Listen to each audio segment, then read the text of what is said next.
Colleagues, welcome back to the office. We're going to get started with our presentation here just in a moment, but before we do, I have a couple of brief announcements to share with you. First, if you're watching our course live, please note that we'll confirm your engagement through polling questions that you can respond to. Polling questions will occur about every 12 to 20 minutes, and please keep an eye out for them because they might not be announced. If you're watching after the fact, it's a self-study course. You will confirm your participation and engagement with our course today through a brief quiz that you'll complete on cpetoday.com after watching or listening to our presentation today. Your completion certificate will be sent to you by email. As long as you respond to 75% of the polling questions, if you're watching live, you will receive full credit for today's course. If you're watching after the fact as a self-study course, please note your certificate will be available to you immediately after passing the course quiz. We'd love to know what you think of our content and of our presentation today. If you wouldn't mind completing our course evaluation to provide your thoughts and feedback, we'd love to hear from you. Your feedback is used to help produce better and more insightful courses for you to consume in the future. If you have any questions, we'd love to hear from you. If you're watching live, feel free to use the chat dialog box to ask your questions to the presenter. And if you're watching after the fact, you can send us an email at support@cpetoday.com and we'll follow up with you as quickly as we possibly can. As a reminder, the CPE Today podcast is available as a joint effort between CPE Today and K2. Twice a week, we're bringing you the latest and greatest in technology, accounting, business knowledge, and more. You can watch for free on cpetoday.com, YouTube, or Facebook. If you can't make the live presentation, you can subscribe on Apple Podcasts, Spotify, Google Play, and listen to the show on your own time. All of our podcasts are eligible for CPE credit. After watching or listening, you just head over to cpetoday.com. You complete a short 5-question quiz, and you'll earn a credit for watching or listening. Now, if you've never tried one of our classes before, how about you try one on us risk-free? You can use coupon code ONEFREEPODCAST at checkout to make any podcast course of your choosing 100% free. We're going to get started here with our presentation. And again, thank you so much for being here. We hope you enjoy the show. Colleagues, welcome back to the office and welcome to our presentation for today. This is K2's Everything Google, their most effective tools, apps, and services. My name is Steve Yoss. I'll be your instructor and presenter for today as we examine some of the most commonly used features, functions, products, and services of one of the largest technology companies in the world, Google. Now, in this class, we are going to be looking at some of the business functionalities, some of the search capabilities, some of the major features and functions. And frankly, when I was putting together this course, it was so difficult to try to determine what to include. There was no shortage of material to actually write because Google is a collection of like 200, 300 different individual companies. And even within that, there are thousands of features and functions to consider talking about. But I tried to pick some of the major things that I think are of most business use and effectiveness and stuff that I think that you could probably get a lot of benefit from learning on how to use more effectively. Now, we're going to go ahead and start our discussion today, which is going to be Google security and privacy tools. Let's go ahead and get started. In this next section, I want to go through and talk through some of the Google security and privacy. And this is by no means an exhaustive discussion on the security and privacy requirements of Google. Frankly, they are quite extensive, but rather I want to point out a couple of unique things with respect to Google security and then some best practices I would also encourage you to consider following. Now, Google has their My Account section, which is where we're going to go take a look at here in a moment. And from this Google Accounts section, you have the Security Center. And from the Security Center, we have the ability to be able to configure some of the options as it relates to security in our account. Now, beyond the individual security of your account, I'll point out some of this as best practices as well. What I mean by this is that certain things Google can't fix for you. For example, sharing of passwords or, for example, clicking on links inside of email. They do certainly a lot, but they're not going to do everything. So I would tell you with respect to the security of your account, it's going to be a comprehensive review of some of the major best practices of today. I would tell you the best way of securing not only your Google account, but really kind of any account. Use long and strong passwords, multi-factor authentication, as we'll talk about here in a moment, and more to kind of help reduce your risk and exposure as it relates to your specific threats. And I'll point out with respect to your account security, I mean, it's up to you. I mean, Google thankfully is going to force you to make some good security decisions, but they're not going to force you to make all the security decisions. And it's really kind of up to you to properly review your account settings on a regular basis and then properly lock down that account accordingly. Okay. So here are some of the security recommendations from your account, and then we're going to hop over and take a look at some of the stuff you can do here. So they've got this thing called the security checkup, which will review the different aspects of your Google account and make recommendations that you can do to kind of more secure your account as well. Okay. Update your software. Often what I tell people with respect to security, if you were to do one thing and one thing only as it relates to helping to improve your privacy and security in the world, frankly, it's to keep your devices up to date. Now, hopefully you do more than that. Hopefully you, for example, are following, standard procedures and contemporary practices, doing things such as, using anti-malware, having a firewall. But so much of data breaches today and ransomware that's today really specifically focuses on out-of-date and older software. And if you happen to keep your devices up to date, you're going to significantly reduce your risk and exposure, especially as it relates to things like malware. Whenever possible, use unique and strong passwords. The best practice here is to always utilize your password manager, preferably a password manager. I'll point out Google has one included in their browser, which we'll talk about here in a little bit later.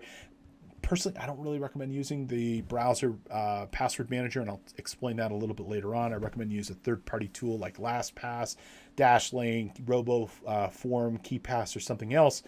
Although if you just were to use Chrome's, that's not the worst in the world. It mostly comes around the fact that you're probably not going to just use Chrome's browser, but rather use Safari on your phone, or you're going to use, maybe Microsoft Edge or something else. I would tell you to be careful about browser extensions and services. I'll talk more about the browser stuff a little bit later on. But your browser, it's one of the major attack vectors that the perpetrators will use to try to infect your computer with malware. And so if we can protect the browser, we can significantly reduce our risk of a data breach because that's one of the major ways that the bad guys will get in. And practice good due diligence about your messages, about content, about clicking links that you shouldn't click on that could potentially contain malware. Okay. And you can check this out with respect to some of the best practices that Google provides. But let's go ahead and take a quick look here at one of the major Google account services, which is the Google account settings itself. So if you'd like to try this out, you can go to myaccount.google.com. I'll point out that if you are, you have to have a Google account in order to be able to access this page here. And again, I'm on my demo account. And I want to point out that this is going to be where you're going to do all the configuration as it relates to your Google services. This is where you can adjust your personal info, like your name, adjust your dates and passwords and things of this nature. But really, I want to focus on data and privacy, security, and then people and sharing as well. Let's go ahead and take a look at over here under our data and privacy. Okay, as you're working throughout this solution, it's going to point out when there's certain recommendations that you could do. For example, here for this privacy section, they've got this inactive account manager. So what happens if you stop accessing this account? Well, they've got a little plan that you can walk through here that, for example, will allow you to notify someone in the event that your account is being inactive before it's ultimately deleted. Okay. Really, I think what this would, for example, address is if you were incapacitated or you were to pass away, like what happens to all of that data. Okay. In fact, this is a relatively new service, or at least it's new to me. I didn't even know this was here up until when I started planning for this course. But you can walk through this, and it's going to, for example, have different people, like after 3 months of inactivity, do this, beyond that, what to do, and then ultimately decide whether or not your account should be deleted. And if you're like me, I've got photos, I've got years and decades worth of email and documents. I'd want to make sure that that account was never lost. And if something were to happen to me, I don't think it'd be necessarily of interest to my family, but there's probably important information they want to pull out of that account. And I could eventually assign that over to my wife so that she could access that information in the event of my passing. Okay, some of the other things that you should be aware of: privacy settings. I'm going to talk about this a little bit later on, but you've got what we call web activity. You've got your YouTube history, your location history. More on that here in a little bit. You can come down here to your ad settings. You should note by default, this is enabled, ad personalization. I personally recommend that you turn this off, okay? It's not going to reduce the number of ads that you're going to see, but what it will do is it will, in a lot of ways, reduce your exposure for being tracked on the web. And you're not going to see as relevant stuff, but at the same time, they're also not going to be reading the different things that you're looking at on the web and more. So I personally recommend that you turn that off. And if you want to fine tune it, there's some advanced settings here as well. But I tend to be a little bit more privacy focused, so I personally would recommend that you turn that off. Okay. They've got other information related to their specific products, like Google Fit. You have other information about what profile information is being made public for you. So, for example, your profile information. You notice when you type in an email for somebody that has a Gmail account, like if you typed in Johnny here, it's going to pop up with his avatar. And if you wanted to, you could decide what is exposed and what is not exposed with respect to Johnny, as well as what public information, work history about. Generally, I would tell you not to expose that information if you can avoid it. Okay. You can come down here and you can also determine what information is going to be shared across different apps. There's even a way to download all of your information, which I'll talk about here in a moment. So here is a little bit about your data privacy. Let's talk a little bit about your data security, okay? So inside of your data security, again, they've got some recommendations, some tips. These are usually pretty helpful and will give you some examples of some things that you should probably consider addressing as it relates to your privacy. But let's just go ahead and dive into a couple of these here. So first and foremost, password. It'll tell you the last time that your password has been changed. I'm going to point out, it used to be the recommendation that you should change your password all the time.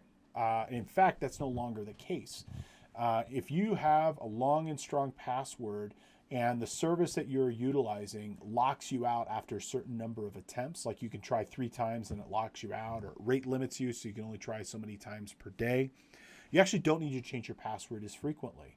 And in fact, there's been a lot of evidence that has shown that having a long and strong password that the user can remember and is memorable to them is actually more secure than constantly requiring them to change it, because we tend to make really bad security decisions as individuals. You know, if we're constantly required to change our password, you know, it was Steve123, well, next month it'll be Steve124, and then Steve125, so on and so forth. So in fact, you don't need to change your password as frequently. Just make it long and strong, and better yet, consider using a password manager, which we'll talk more about here a little bit later on. Okay. Now, I super recommend two-factor authentication. Okay, lots of different ways that you could choose to use two-factor authentication, but ultimately with two-factor authentication, you can use Google Authenticator as your example here. But what this will allow you to do is to require a password above and beyond the actual account password itself. You have to provide 2 methods of being able to get in. And somebody would have to, for example, steal your physical phone where that code is being sent, or in this case, the Authenticator app, and be able to compromise that to be able to get in. And that's just not realistic. Okay, in here, I've got two-factor authentication on. It was on since the moment I created this account. We can see that with Authenticator, it's going to create, and you're going to use your phone. I'll talk more about that here in a minute. That'll generate your codes. You could set up a backup phone number as well. You could even create backup codes in the event that you lose access to this account. And they've got several other different methods here. Google prompts, you can use a security key like a YubiKey to be able to secure your account and more. Okay. So highly recommend that two-factor authentication. Number 1, keep your devices up to date. Number 2, utilize two-factor authentication. Now, you can also do and create special app passwords. Most of you aren't going to need this. What this is probably going to do would be if you needed to create a special password for Outlook to connect to your Gmail, if you had a third-party tool that you wanted to be able to grab, maybe your Google Calendar or Drive, you can create special passwords for those specific devices, and those passwords will only be used by that one device and that one device only. Okay, and so what you can do here is you could specify specific things. So I want to provide access to my mail, and I want it to be able to log in on my I guess BlackBerry. Let's just use that for novelty's sake. And this will generate a one-time password that will be used for that one device to be able to access the mail, but it will not allow anything else. You only need to do this for devices that do not support two-factor authentication. And this is actually one of the very few services that still allow for those less secure methods for using. I would tell you to minimize your use of this whenever possible. Okay, you could set a recovery phone. You can also set a recovery email. In this case, it's going to our company here. So if we needed to get access to this, we have a couple of abilities to be able to do this. Okay, we could specify certain devices that have access to our services. So in this case, I could specify my Windows devices. I'm in here. I can also specify what third-party tools have access to my account. So you'll see here I've got Calendly, that calendar service. And what does it have access to? Well, it has access to specifically my Google Calendar. And you can click into one of these and it'll tell you what access it has and what information it can get about you. And at any point, you can revoke access and it will no longer have the ability to access account from your Google. I would personally recommend that you review your security procedures here at least annually. Double check, make sure all the third-party tools you still are using, that you're not just, for example, having something mapped in that's not of value and not of use. Now, there's also this new thing called enhanced safe browsing. This is actually a feature of Chrome. We'll talk a little bit about this in a minute, but this is a feature that you can turn on that will provide even more enhanced protection against dangerous websites, downloads, and more. And it works in conjunction with your Chrome settings to ensure that it's filtering out potentially bad stuff that you don't want to click in. Okay. Now, other features in here, you can use Google to sign into other services. We call that SAML, or sometimes single sign-on. So if you want to be able to allow to other apps to be able to sign in using your Google account, like I can with Calendly, what's nice about this is that you don't have to create an account for that service. You can just one-click log in. It uses your existing Google username and password. Now, generally, I personally avoid using single sign-on. The biggest reason is that if there's something to happen to your Google account, I don't want to necessarily cause other services and sites to be able to also experience a breach of some sort. But rather, I personally prefer to confine my resources to one login, one site. What do I mean by that? So like, let's say, for example, you were to go use Zapier, which is a wonderful integration platform tool for kind of creating integration between different services that you're using. Well, Zapier, as with many of these services, they support, the ability to log in with your Google account. So you can click one link and click this, log in with Google, or you can log in with your Microsoft account. And instead of creating an account on this service for Zapier, it uses my Google credentials. So if I click this as an example, it's going to say, hey, do you want to connect your Google account to this? Now, Zapier, perfectly fine, normal service. I got nothing to mention. Nothing negative to say. I'm just using this as an example. But generally, I tend to be a little bit more security conscious, and I generally avoid trying to do this particular approach. I don't recommend you do it. Best practice: one account, one login, and that's just the way it is. Okay, so just be aware in your My Account settings here, there are lots of security features. Might seem kind of bored, but I'll tell you, this really does have a big impact on your security, and it's something that's worth reviewing at least once a year, if not more frequent than that. Now, a tool that I want to talk to you about with respect to security is a tool called Google Authenticator.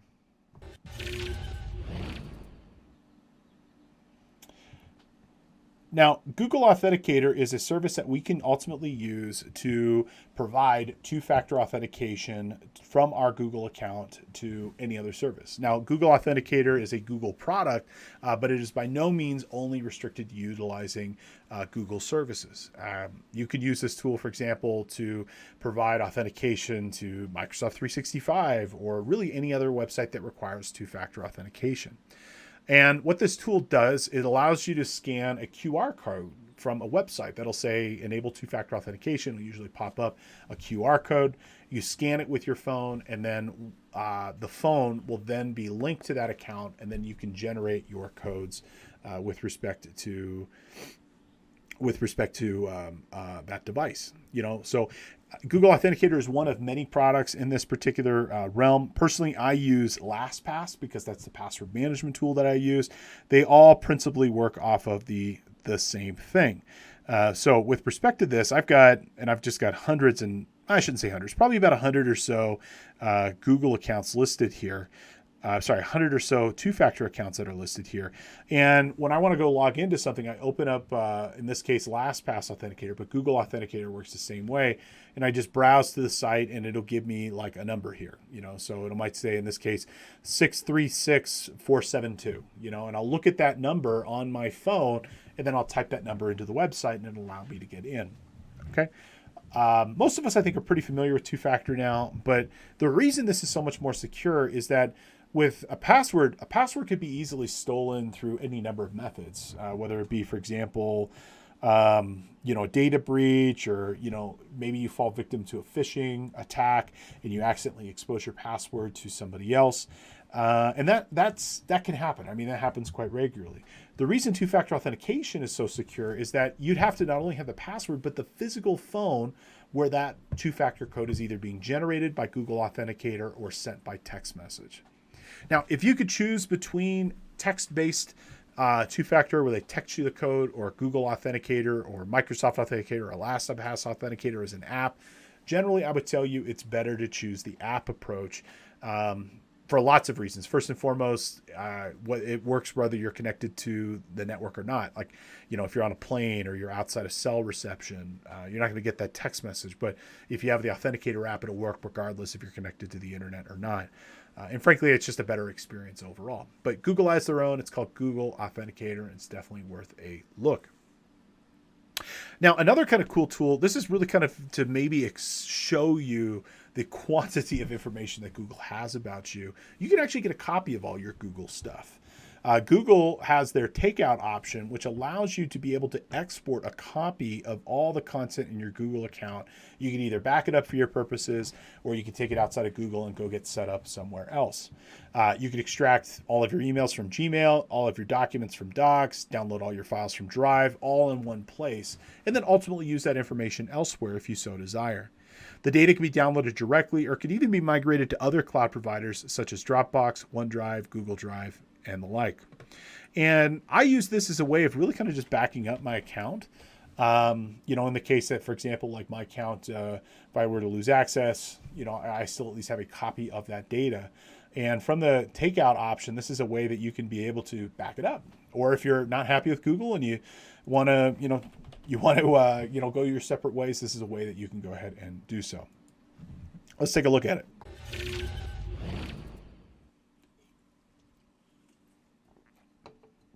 Okay, so we're on takeout.google.com. And from here, you can go ahead and you could browse and create an export. So in this particular instance here, we can see all the different products that are included, and there are a lot. So in this particular, again, this is a demo account listed. There are 41 different Google products that this account is touching, okay? So, for example, it is touching Google Art and Culture, Google Calendar, Chrome, which includes things like bookmarks, library, and more. Okay, we've got Google Contacts, Crisis User Reports. I don't even know how that's possible. Google Business Profile, Google Hangouts, Google Play, so on and so forth. You could select the different products that you'd like. And if you come all the way down to the bottom here and you click this next step, you can then choose to download them. And you can choose to download them and send you a link by email. Okay, alternatively, you can go ahead and add it to a different third-party service, Drive, Dropbox, OneDrive, or more. Okay, you can do this once, or you can do it every so often if you want. So every 2 months for a year, it'll send you a copy of your data. In terms of your file, you're really only going to get two options, a zip file or a tar file, tar and gzip. This is mostly going to be for your Mac and also your Linux and Unix users. And you could also say how big the file should be. For me, when I downloaded my data the last time, it was in the terabytes. So I could tell you it could be quite big. Okay, so here is the last time I did this. I did it a little bit ago, and I could just download this file, and I would open this up. Okay, and if we were to look inside of here, you're going to see the individual files related to this Google account. So if we came over here and we were to go look at our calendar, we're going to see an ICS file, which is a standard interchange format for calendars. Okay. If we were to go and we were to look at our mail here, we're going to go see an mbox file, which is a collection of all the emails in that particular account. But you actually get the raw data itself. If you click this archive browser, it'll actually walk you through all the data that it received, and you can actually browse and view it yourself. But you always have access to your data with Google, and I just have to give respect because other providers don't make it this easy to be able to get your data out. So I would recommend that you consider this as a good backup option. It's a good option for kind of mitigating your risk with respect to having all your eggs in one basket with one provider, and it's also just a good way to just see what kind of information this behemoth of a company has on you.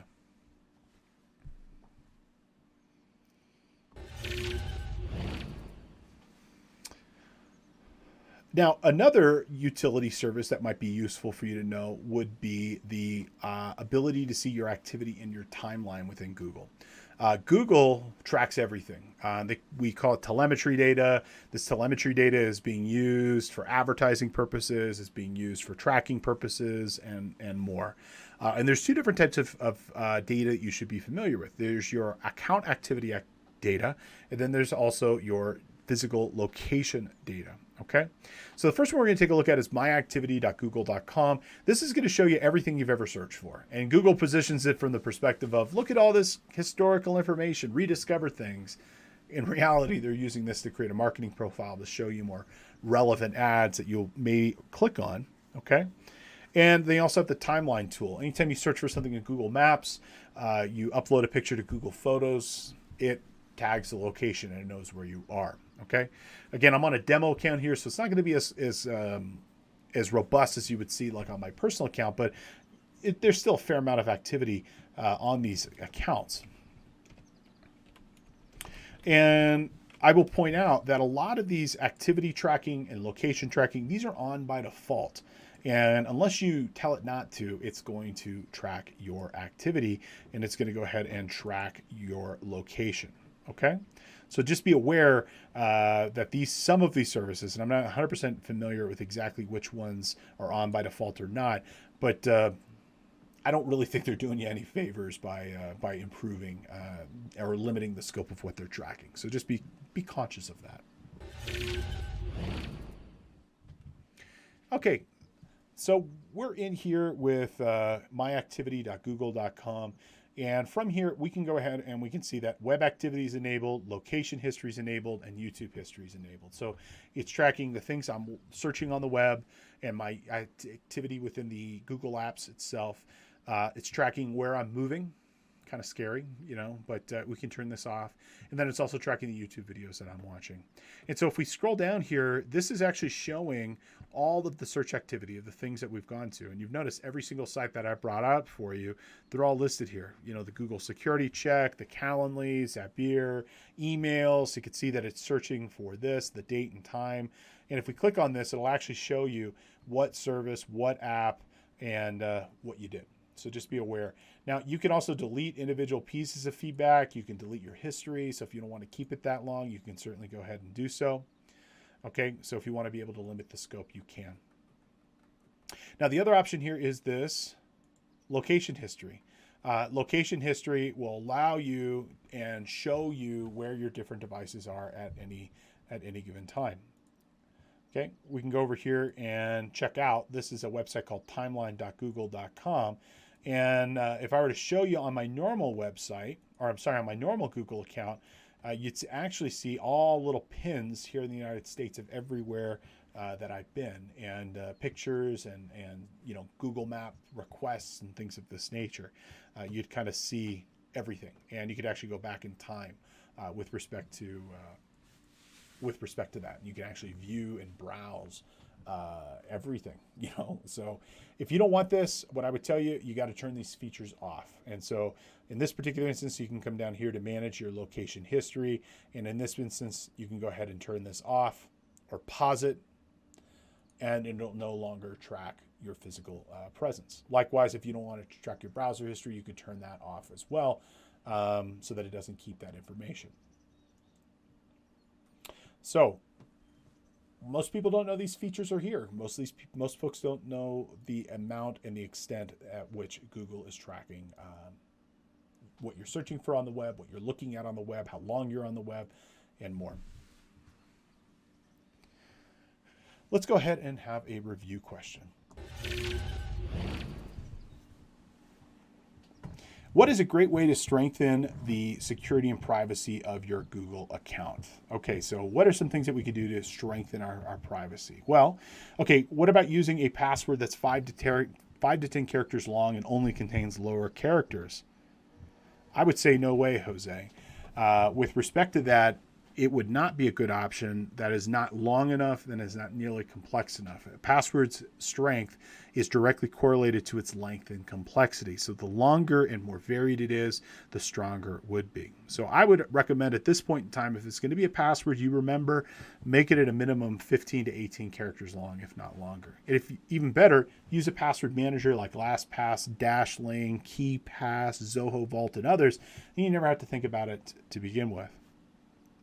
Okay, sharing your password with your family and friends, no way.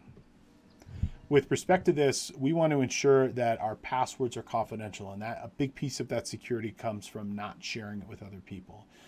So I would encourage you never to share your passwords at all. Write your password down on a note and stick it on your monitor. No, of course not. That would not be a good option either. So I would encourage you not to choose that option as well. The correct answer here is going to be to ensure your account utilizes multi-factor authentication with a strong password. Okay, that's going to be the best thing that you could possibly consider. So that's a little bit about the security and privacy of Google. I will say they do a pretty good job. I got nothing really to mention other than, they track a lot of information. If you take the right precautions, you can limit your exposure, but just realize they do have a lot of info on you. All right, let's talk about some of the other Google products that are out there that you might want to consider implementing. Okay, Google Assistant. This is Google's AI tool. This is a tool that you could choose to implement that would allow you to be able to ask questions. You can search for things. You can schedule things inside your calendar. You can find your phone. You can launch apps. There's a pretty big difference between like what you'll get from Google on a Mac, on an iOS device versus Google on an Android. It really feels that Google on Android does a lot more than what you'll get on the iOS. Although it's certainly got better. And you can use this Google Assistant with those Google Home audio devices, those Nest devices too. It's the same thing. And so these are a smart speaker you can just talk to, and it'll do stuff for you. I use Google mostly using the Google app on my phone. And so with the Google app, all I really have to do is just launch the assistant, and I can ask it questions, and it'll go ahead and do stuff for me, which is pretty nifty. Okay, and you can really kind of ask it to do kind of anything under the sun, and I'll show you a couple of examples here in a moment. Okay, but this assistant will work on your iOS device or Android device. Although, as I mentioned, it feels like it does a little bit more on Android because Google makes Android. And you could also use it with that smart speaker as well. Now, one of the newest things that Google has added is this thing called Duplex. And it's not super widely available yet, but it's worth mentioning. It is a really nifty tool that you can use to make reservations at restaurants and more. And it will essentially go out and call traditional businesses and do stuff on your behalf by just asking it to go do so. So, as an example, I could call and make a reservation at my favorite restaurant here. And instead of me having to call, Google, through their AI tool Duplex here, will physically call the restaurant, talk to somebody, negotiate a date and a time for me to come in, like seating at 6, seating at 7, talk with the person, getting it scheduled, and then drop it on my calendar. So it's kind of cool with respect to what you can do this for. So let me go ahead and switch over here. Let me show you the Google Assistant so you can kind of see what it looks like. So hopefully this pops up for us, and here we are. And so what you're seeing here, this is the same on my actual phone. And with this Google Assistant, I can just go ahead and ask it questions. So maybe I want to ask it a great recipe for banana nut bread. So I'm going to enable the mic.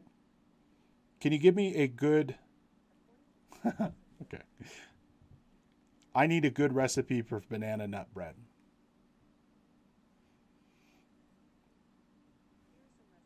All right, and so it goes and it will receive and do the search for me. From here, I can go ahead and click on the recipe I like, and in this case, it'll bring up a food.com article. I could ask it other questions. What is the sunrise in Paris, France tomorrow morning? So it'll go ahead and find those answers for me. I could also ask it something like this. Can you recommend a great pizza restaurant in Big Bear Lake, California? And it'll go ahead and find us a restaurant. And in this case, if you ever happen to be up in Big Bear Lake, my personal favorite here is Maggio's. Really good. Now, I could click on side of Maggio's here, and if I wanted to, I could even ask it to maybe even call the restaurant and get some more information for me and see when they're available. I will point out the restaurant has to... they can opt out of this if they don't desire, but I will point out it's a really kind of convenient tool on behalf of the consumer. Okay, you can just ask questions, and again, Google will do it. So if we could say something like Maggio's Big Bear menu, it's going to try to navigate and try to find that information for us. And if it can't find something, it can even call. So, let's see. Let's try just the phone number. See how it's kind of like a call and response. It'll essentially just try to find us that relevant information. But we could ask this if it was integrated into other products. We could also ask it to, for example, turn off and on the lights in our house, adjust our thermostat, and more. And overall, it's a really useful tool. It's something that I think is pretty cool. And out of the virtual assistants, my preference is the Alexas. I really like those from the home device. But when it comes to mobile devices, I really think that the Google Assistant's probably the best out there. And that duplex feature, I'm really hopeful we're going to start to see that not only for restaurants and for hairstyle salons, but I would love to see this if it ends up working for the IRS, the Franchise Tax Board, or something else like that. Now, Google has several spatial products. Spatial products are mapping products, ultimately. And Google has three. There's Google Maps. There's Google Earth. There is also Waze. All relatively do the same thing. They're just three different products with three different companies. Google Maps is a wonderful geospatial tool for doing route planning. In my opinion, it's probably the overall best. I really like the fact that it has integration with transit providers. So if I'm like in San Francisco or New York, I never know what bus or train to take. It'll just tell me, and it'll tell me the correct way to get there. I love the Google Traffic, giving me real insight with respect to traffic on a regular basis. And they also have that Google Street View. And from that Google Street View, you can actually physically see the place that you are going. And I think that's a really useful tool. As a guy who, I own an RV, and I often need to know if my RV is going to fit, if I can make a turn. I often am using that Google View look to ensure that, wherever I'm going to drive, I can actually get to. But I use this quite often, especially living up in the mountains where we do, to figure out whether or not I need chains on the car, what kind of delays we're facing, and more. Now, other products kind of in that same vein with respect to spatial, you've got Google Earth. This is definitely going to be more of like a tool where you can do all sorts of GIS, geographic information systems like geospatial analytics. You can use this to draw and map and get really detailed presentation views on anywhere in the world, for that matter, and even places outside the world. You can actually explore celestial bodies, including Mars and the Moon. They've got those completely mapped out, which is cool. Now, Google's other product, this is Waze. Waze is a community-driven navigation platform. Basically, if you use the platform, you can use this as a method and manner to provide feedback to the community, like where, there are traffic accidents, where there's slowdowns, or, where there's a red light camera or something else. A lot of people swear by this tool. I've always liked it, but I tend to use Google Maps, I think, really kind of more than any other product out there. All right, let's go ahead and have another review question. Which of the following is not a mapping tool provided by Google? Okay. Well, the correct answer here is going to be all of the above are mapping tools provided by Google. Google has several products, Google Maps kind of being their flagship product. That's kind of, let's get the most generic of the bunch. Waze is going to be more community driven. This is a company they purchased probably about 10 years ago, and really kind of focuses on providing community feedback on routes and such. And Google Earth is a GIS tool. It's a tool that you can use to do mapping and geoinfospatial analytics on locations and more. So the correct answer here is all of the above are actually mapping tools provided by Google, and Google actually has a few more included as well. So individually, they're not correct.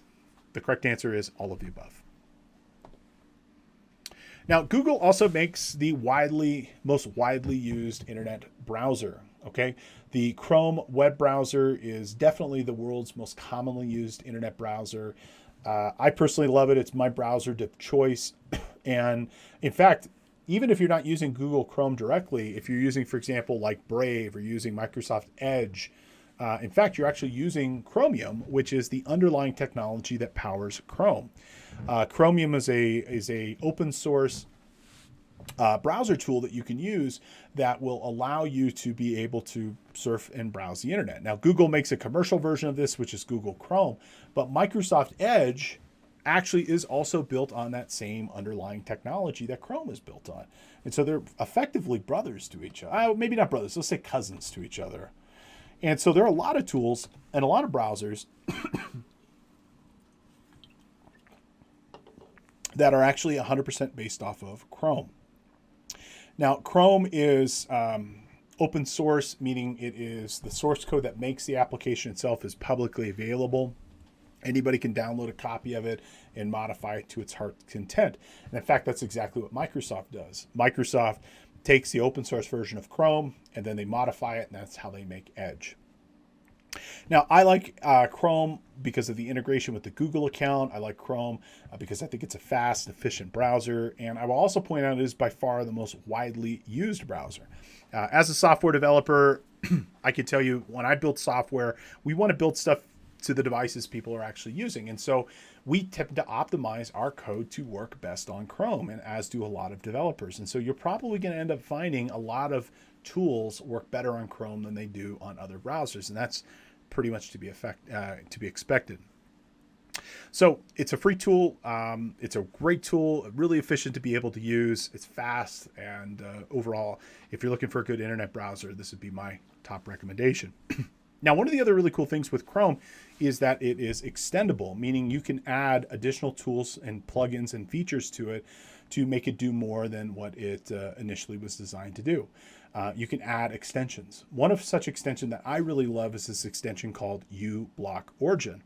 This is a content blocker on the web. And what you can use this for is you can use this to block unwanted ads as well as potentially malicious websites from ever being exposed to you while you're browsing the web.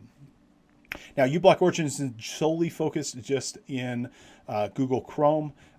You can use this in Edge and Firefox and other places, but it's a great way of promoting better security inside of your account.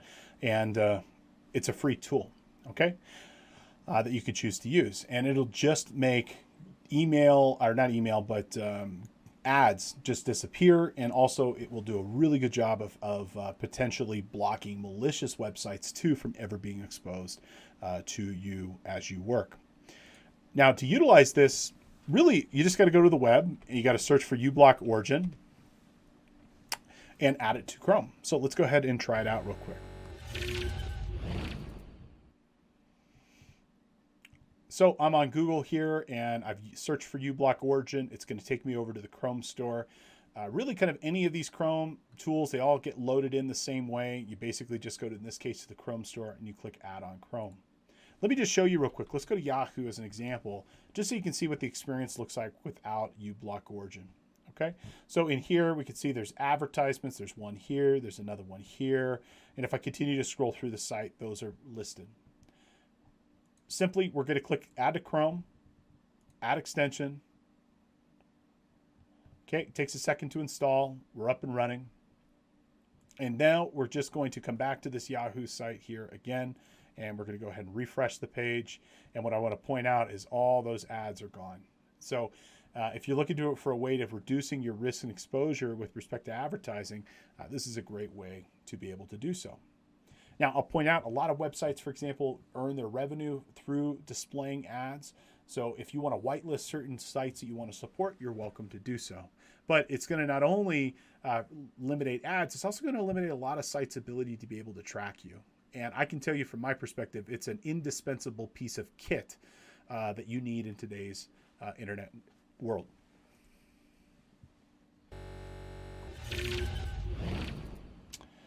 There are so many incredible Google Chrome plugins. I've got tons I recommend.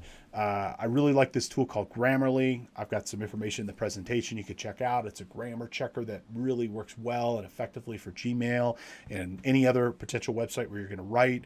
And I'd also really recommend that you include a password manager in your services as well. You really can't make a bad decision with password managers. LastPass, Dashlane, RoboForm, and more. They basically do three things. They are going to store your passwords automatically. They're going to generate your passwords automatically. And they're going to share and sync your passwords with your other devices. And most of them will support a Google Chrome or Edge plugin. And frankly, you'll have a really good experience. And you can't make a bad decision. There's so many different and useful products out there, and they're all pretty good. Now, another tool that's worth mentioning from Google is Google Photos. Google Photos is one of my absolute favorite tools from Google. It's something that I use every day. It's a tool that you can use to not only back up your photos from your device, but then you can also use this to organize your photos using AI. You could search through your photos. You could store not only photos, but video and more. And one of the things I really like about this is the fact that I can find things in my photos that I didn't even know I had, that are, kind of memories from the past that I didn't necessarily know about. And you can also search by location too. And it requires virtually no assistance to be able to organize, meaning it's self-organizing. It uses AI and machine learning to recognize the metadata that's in the photo, as well as the actual contents of the photo, to figure out where the photo was taken, who's in the photo, or do people recognition, and more. And it's a really, really, really compelling product to consider using. Now, the other big reason I like it is it provides great backup to my mobile device. And so if I am on my, snapping pictures on my phone, which frankly all of us are these days, this is my primary camera as well. I don't want to lose it and lose access to my photos. And so I love the fact that I can be able to organize and get pictures really quickly and easily. Let me just show you a couple things that are kind of fun with this. So I'm here inside of Google Photos, and here, for example, is Winnie the Pooh, my beautiful white standard poodle. And let's say I want to go find pictures of Winnie here, Winston the Pooh. I can click down here to search. I can go ahead and type in Winston. It knows I'm searching for Winston. And here you go. Here are all the pictures of Winston most recently. He didn't want to get out of bed the other day, so we made sure he was tucked in so he could get an extra nap. But this is a great tool to be able to organize your pictures and be able to pull things up. And one of the things I love about this is that I can search for the people in my life. It'll show me all of my family, my friends. So if I want to find pictures of my parents, my wife, my best friends from high school and college, I can do so. I can also search by places too. I could search for, places that I've been, whether they be, for example, New Orleans or even local here in town. I can be able to go find those places. And it will back up all of my photos automatically without me having to do anything. And it used to be unlimited, and unfortunately it's not unlimited anymore, but it is one of the best applications that you can consider using for organizing of your photos. You can do prints from your photos. They'll print and mail you things if you so desire. And you can also use this tool for sharing with your friends. You can create galleries, you can create albums, you can create all different types of organization, and then ultimately share those with other people. So definitely worth a look. Alrighty, let's go ahead and have another review question. What is the underlying technology that powers Google Chrome? Okay, so as I mentioned, Chrome is a application of an open source product. And the correct answer here is Chromium. Okay, so Chromium is the open source product that Chrome, Microsoft Edge, and many other browsers are actually based off of. Microsoft Windows is where Chrome can run. It can run inside of Windows. It can also run inside of Mac OS, but it is not the underlying technology that powers either one. Chrome OS is a business tool and a desktop tool that you can use as an alternative to Windows, but it actually, even though they share a similar name, it is not the correct answer. So the correct answer here is Chromium. The others are services that can help run Chrome, but they are separate in themselves. Alrighty, so a couple more products to mention in the Google ecosystem here. Google has a wonderful translation product that you can translate from multiple languages, seemingly like magic.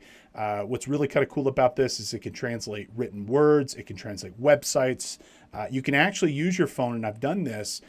You could stand with somebody, open up your phone if they speak one language and you speak another, and you can actually have a conversation with somebody, and it will translate what you're saying into their native language, and it will go ahead and translate what they're saying back into your native language. And so it's just kind of useful. And you can actually, when you're traveling, and you can actually also use this tool when you're at a restaurant. You can actually hold your phone up, and the camera, when it turns on, will actually translate the written word of what that menu says into, in this case, English for me. But it'll go between multiple different languages that are out there. So really kind of useful tool if you find yourself being abroad anytime soon and you don't speak the language. You could use this tool to do just conversation. You could use this tool to translate street signs. It's really compelling with respect to what it does. Okay, the last product I want to mention for Google is going to be YouTube. And YouTube is a gigantic website and video streaming service, easily the largest in the world. It's humongous with respect to what it provides. And I mean, this just seems to be the cultural zeitgeist of where video content is being created and posted these days. You can find topics on pretty much anything. There are billions of videos on every imaginable topic. For myself, I tend to learn through YouTube more than anything else. I've taught myself so many skills, from car repairs, plumbing repairs, carpentry, accounting topics, and more. And I just love it because people put content up all the time. In fact, I do. I have hundreds of hours of technology videos, walking through how to do accounting stuff, and I just publish it for free on YouTube, and you can go watch and check it out. So if you want to learn how to use Excel, or you want to learn how to weld metal, I mean, YouTube is definitely going to be the place to go there. In fact, it's so gigantic. 2.6 billion people use it worldwide every single month, about 122 million people daily. And there are over 500 hours of video uploaded every minute to this. And the average user will watch YouTube for over 40 minutes per session. So if my wife were here, she'd tell you how much I enjoy this product. But I mean, I've learned so much over the years by watching people, both for entertainment as well as education. Although I got to say, I really like the education stuff the best. So if you've never checked it out, it's definitely worth a look. You could find something of interest to you really on any topic you could possibly think of. So let's go ahead and have our final review question for the hour here. How many hours of YouTube videos are uploaded every minute? Okay, is it 100 hours? No, it's actually quite higher than that. That would be probably YouTube's utilization in like 2010. Is it 200 hours? No, it's still quite low. Is it 1,000 hours? It's a little bit more than what we're seeing, although I certainly expect in the coming years that it will grow maybe to that amount. The correct answer here is going to be 500 hours. Google's YouTube, it's constantly getting new features and new videos seemingly every single minute. and to the tune of about 500 hours of content are being added to that platform every single minute of every single day, 24 hours a day around the world. And so you could find anything about anything on that particular product and service. So I definitely recommend you check it out. There's definitely a lot of really cool stuff being added all the time, from comedy stuff to education stuff to accounting stuff and everywhere in between.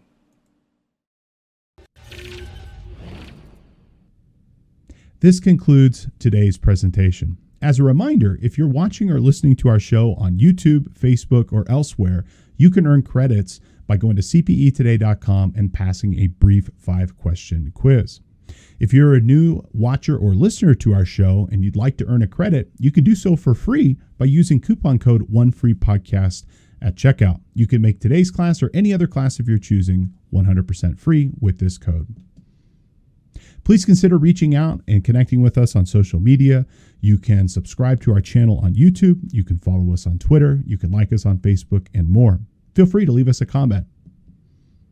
Also, please consider subscribing to our show wherever you happen to receive your content, including Apple Podcasts, Spotify, Google Play, and others.